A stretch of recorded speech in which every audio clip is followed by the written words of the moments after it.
Marami na rin ang nangyayaring malalaking sunog sa bansa sa mga nakalipas na taon. Alamin natin kung ano-ano ito sa report ni Ray Pelayo.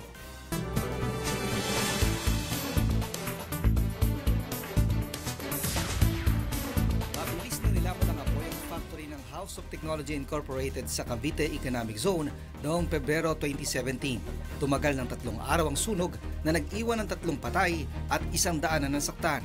At nito lamang January 2018 ay muling nasunog ang isa pa nitong bodega, subalit wala namang napaulat na namatay. Ang kumpanya ay gumagawa ng mga materyales sa pagtatayo ng bahay.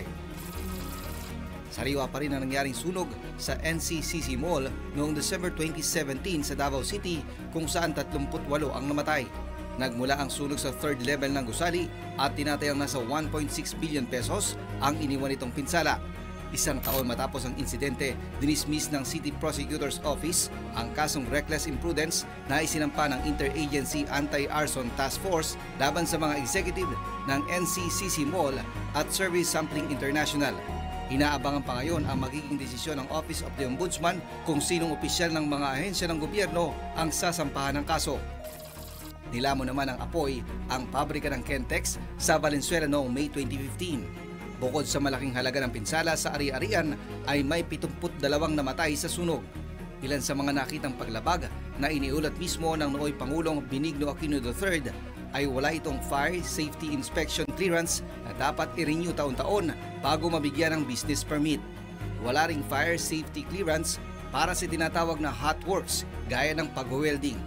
Pero giit ni Mayor Rex Gatchalian, wala silang nilabag sa pagpapatupad ng building code. Noong December 2016 ay inabsuelto ito ng Sandigan Bayan, subalit nakaapila pa ang kaso sa Korte Suprema. Higit sa 10 naman ang nasugatan sa sunog sa Philippine Army Headquarters sa Fort Bonifacio noong May 2014. Nagsimula ang sunog sa Explosives Ordnance Division ng Support Command ng AFP. May mga naganap ding pagsabog habang nasusunog ang gusali at may mga napaulat rin umanong nagliparang mga bala at ilang piraso ng hinihinalang armas sa lugar.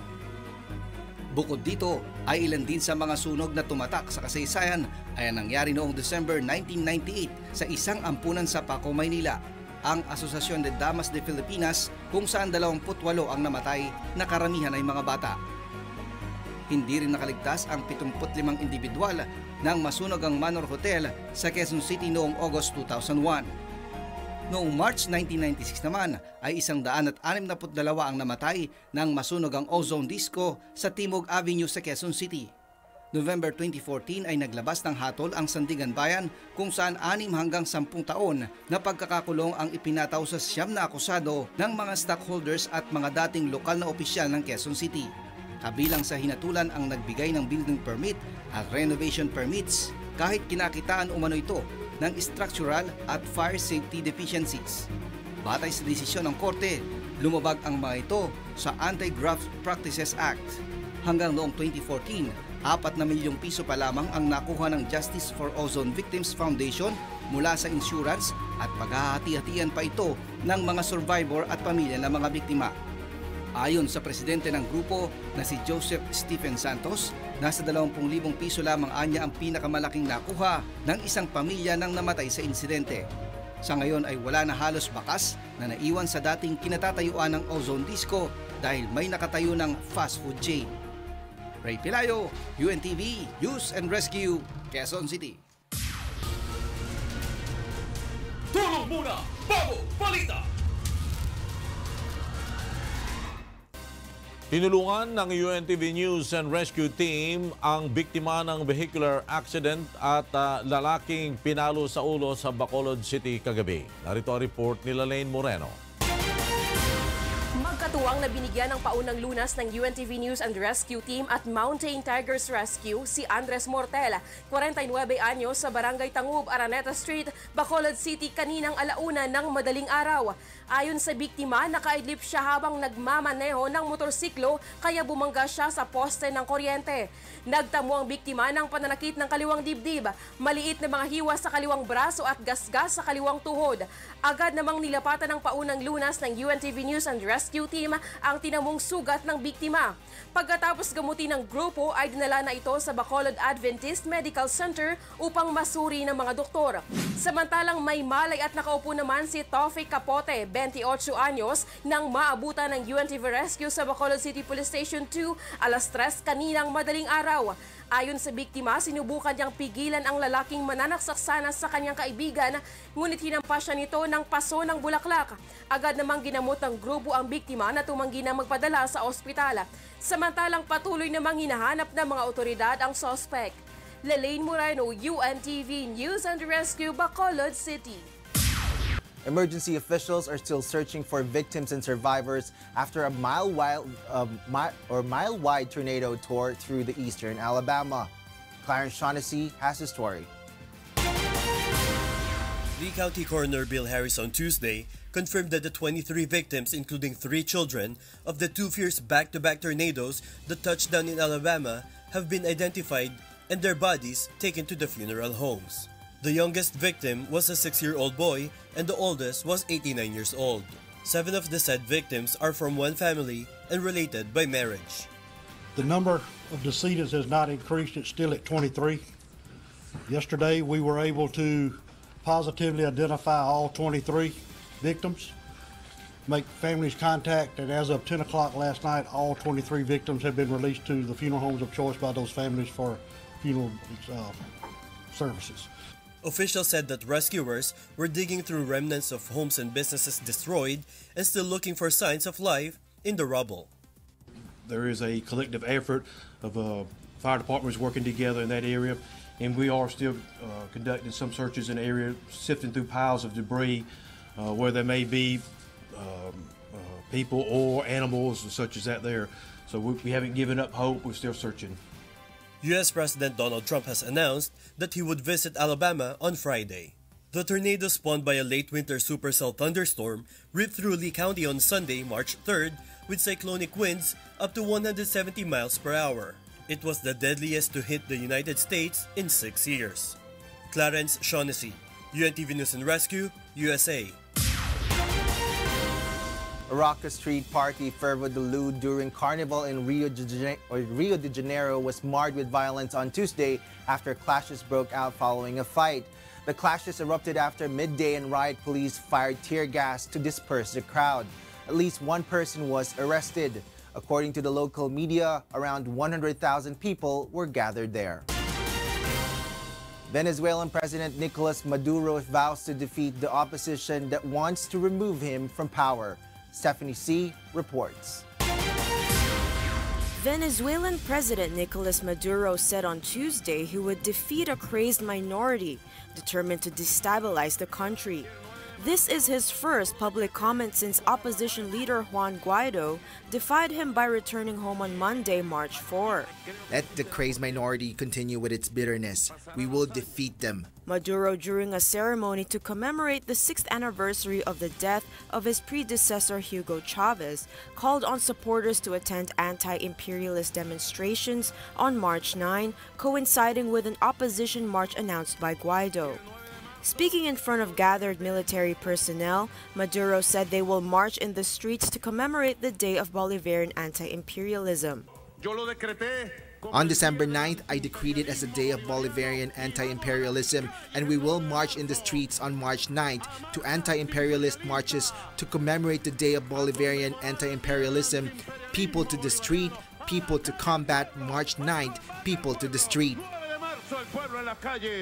Stephanie C., UNTV News and Rescue. Naaresto ng PNP Counterintelligence Task Force ang isang pulis Pasay matapos nakikilan ang kamag-anak ng naaresto nitong umano'y drug suspect. Mula sa Kamkrame, nasa telepono si Lea Ilagan para sa detalye ng balita. Yes, Lea?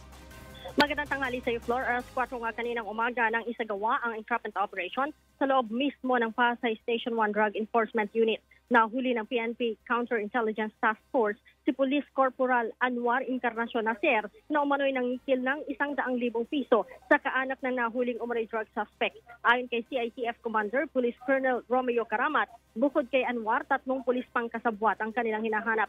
Aniya nakatakas ang 3 na kinilalang sina Police Lieutenant Ronaldo Frades, ang hepe ng Pasay Police Station 1 Drug Enforcement Unit, Patrolman Anthony Fernandez at Staff Sergeant Rigor Octaviano. Bit-bit ang 100,000 pisong budel money. Sinabi ni Karamat, live-in partner ng umano'y suspect ang nagsumbong sa kanila hinggil sa pangingikil ni Nacer ng 100,000 piso kapalit ng kalayaan nito. Aniya, dinakip ng mga pulis ang suspect habang naglalakad sa Makati, ngunit wala namang drogang nakuha dito. Maharap sa kasong kidnap for ransom si Nacer at 3 pulis na kasabwat nito. Samantala, inalis naman sa pwesto ni NCRPO Chief Major General Guillermo Eleazar ang 27 miyembro ng Pasay Police Station 1 Drug Enforcement Unit, kabilang na ang Chief of Police ng Pasay na si Colonel Noel Flores. Si Flores ay papalitan naman sa pwesto ni Police Colonel Bernard Young. Balik sa Flor. Maraming salamat sa iyo, Leia Lagan, nagulat mula sa Camp Crame. Samantala, tinanggal din sa pwesto ni Police Director Guillermo Eleazar ang 15 pulis kaugnay ng robbery extortion sa isang drug suspect na nadakip umano sa isang buy-bust operation. Narito ang ulat ni Asher Cadapan Jr. Anong klaseng pulis ka? Ha?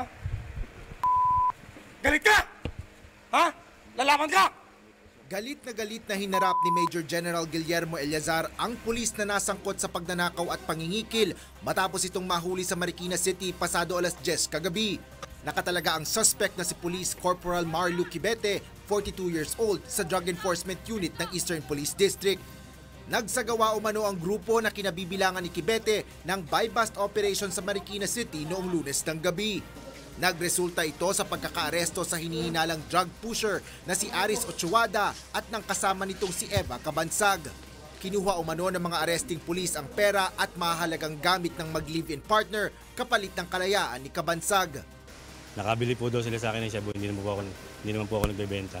Pero may nakuha po sila sa akin, pero ang gamit ko lang po yun. Lahat-lahat po nakuha po nila, bali 60,000 po na cash. Tapos, saan po nila ako pinapirma doon sa district nila, ginawa po nila yung printout ng deed of sale nung hepe nila. Ngunit hindi pa nakontento dito ang suspect at humingi pa umano si Kibete ng 20,000 piso. Dito na nagdesisyon si Cabansag na isumbong ang mga pulis sa tanggapan ng National Capital Region Police Office. Agad namang nagsagawa ng entrapment operation ang mga tauhan ng Regional Special Operations Unit ng NCRPO laban kay Kibete.